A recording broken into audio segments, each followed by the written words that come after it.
Hello again, welcome back, and to follow on from our last video, which we showed you the basic craft equipment that you might need to set up for your craft room, this video we're going to concentrate on supplies that are useful for a number of different crafts.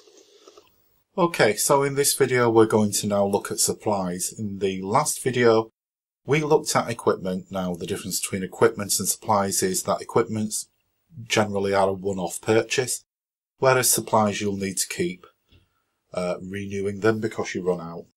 The first thing we're going to talk about is glues. Probably the most useful that you will use are PVA glues. This one is your standard white school glue, and this one is a clear PVA. Not actually sure what the difference between the two is because the white one does dry clear. However, when using glue or PVA for acrylic pouring, I find that the clear one gives better results. Tacky glue is available from a range of manufacturers. It's another version of PVA glue, however this one, as its name suggests, is tackier, it sticks a bit quicker, it's a little bit thicker. This bottle is 60ml size. I find that perfect for most things. You can get them in much larger bottles, but these are £1 a piece, and I like these because I can use them up before it goes off. PVA glue can go off. You can tell by just pushing it and sniffing what comes out. If it smells like rotten eggs, it's gone off and needs throwing away. It can also gunk up a little bit. A tip for using PVA glues like tacky glue and anything else like that is to have a glass with a piece of damp kitchen towel in the bottom. If you're using the tacky glue or any other PVA glue, pop it into the glass. It won't dry out and it stops the nozzle from clogging. I also find it useful to store this sort of PVA glue upside down.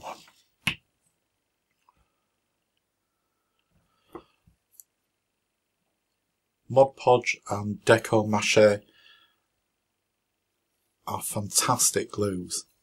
The Mod Podge is useful really if you're doing things like art journaling or mixed media. It works as a sealer, as a glue, as a varnish. The Deco Mache is very similar, however is much thinner.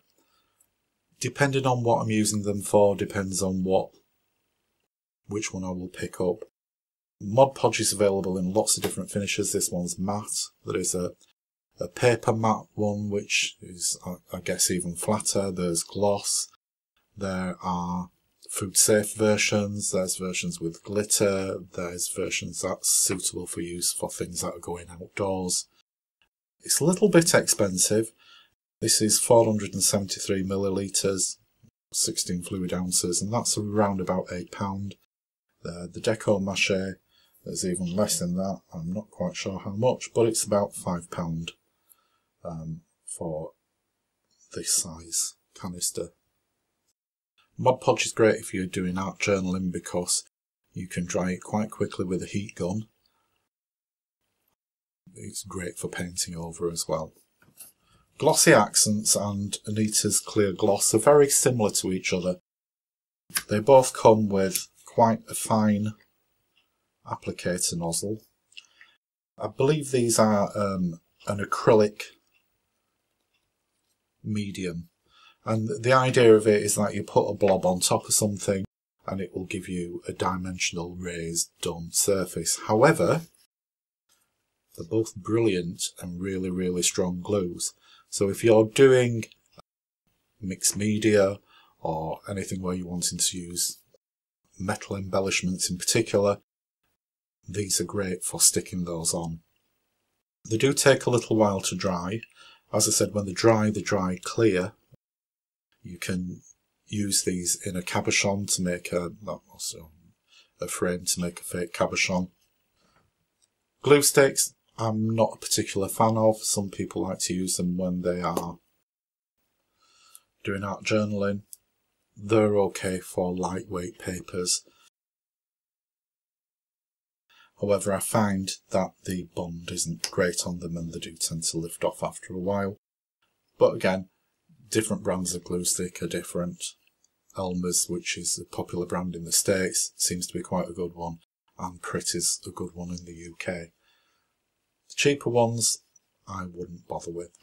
If you're into paper crafting, these tape runner mice are brilliant. This one, when you run it along a piece of paper, will leave a row of sticky dots. There are some that just leave an adhesive strip. And they're great for sticking paper to paper and card to card. They are refillable, or supposedly refillable.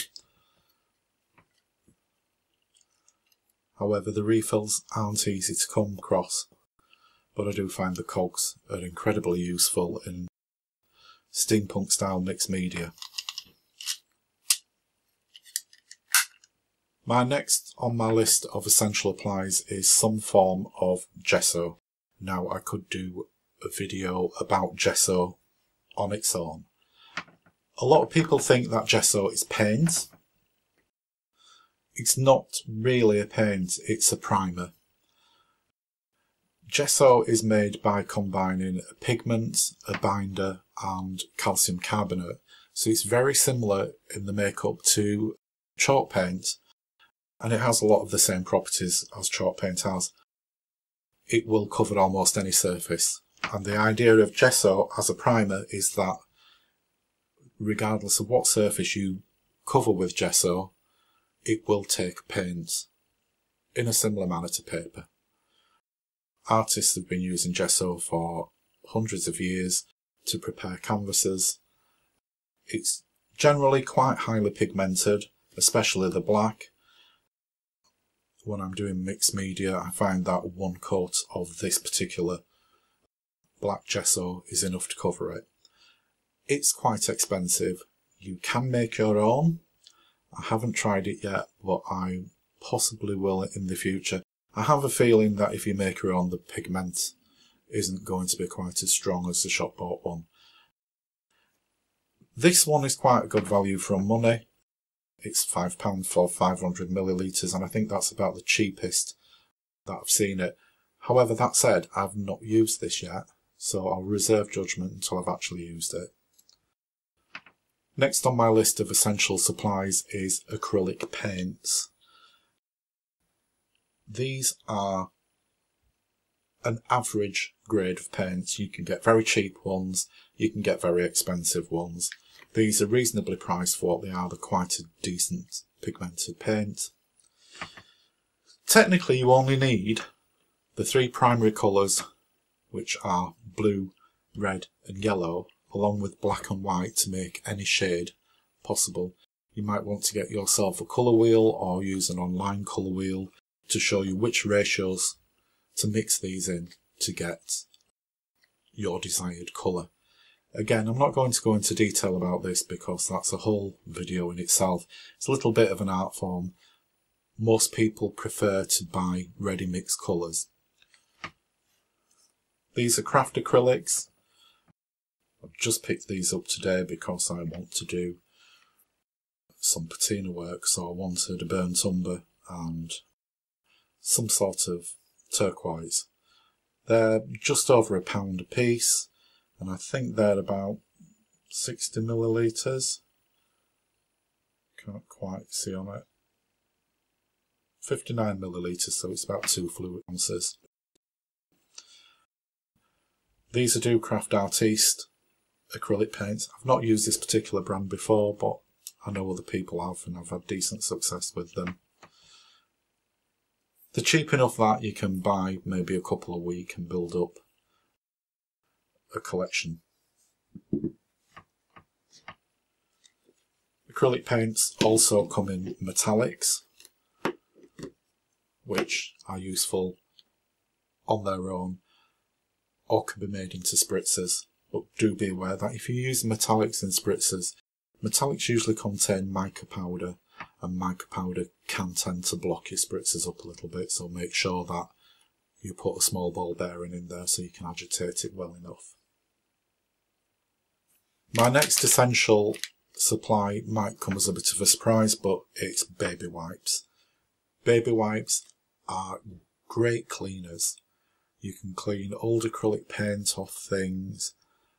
You can clean your work surface down. It's really, really good for cleaning your hands if you've got paint or coloured waxes on your hand. And I use them for literally everything. And they're moisturising as well, so they're good for your hands. Next, it's a good idea to always have kitchen roll on hand. Again, it's got 1001 uses. As I said before, with the tacky glue, if you dampen a piece of this and put it in the bottom of a glass, you can leave your glue open, sit it in the glass, and it's ready to use straight away the next time.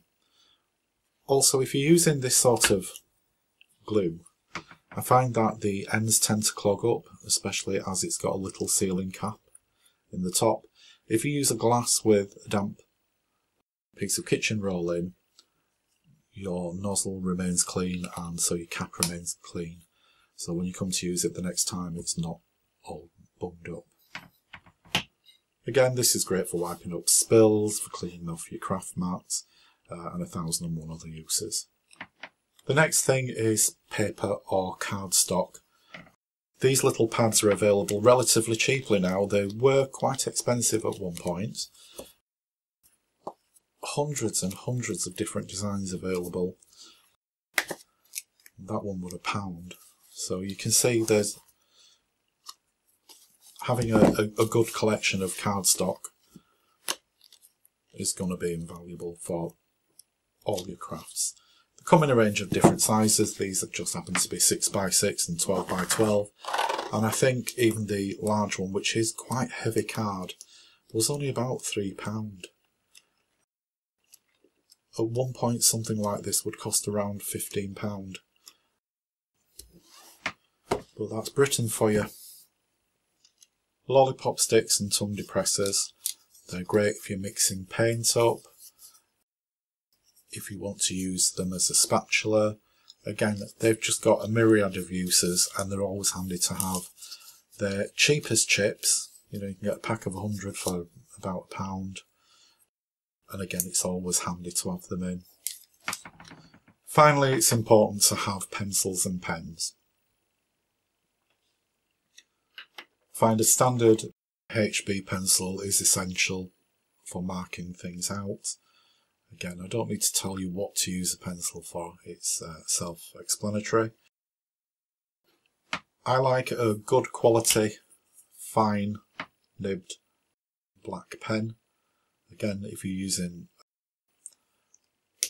for art journals and things like that, they come very handy, along with a decent white pen. I find white pens to be a little bit hit and miss. Some of them are okay, some of them are pretty pathetic. Sharpies come in a range of colours. They're a permanent pen. They work like any other permanent marker. They're quite easy to get hold of and relatively cheap. And the quality is pretty decent. My personal favourites are Pro markers. Pro markers are an alcohol-based marker. One end has a chisel tip and the other one a fine tip. They are alcohol-based and as such blend together really, really well. They give a good even coverage without a lot of the marks that you can get when you're using felt tip pens if you keep going over one. Tend to show lines. The one thing that I will mention about Pro markers and alcohol-based ink is that they do go through the paper quite quickly, so anything underneath it is likely to get marked. There are certain papers that these don't like. They're not particularly good on photo paper, so avoid them when using anything like that, but for everything else they're really, really good. I hope you found this video useful. If you have, please give us a thumbs up, and if you'd like to see more videos like this, please like and subscribe. Thanks for watching.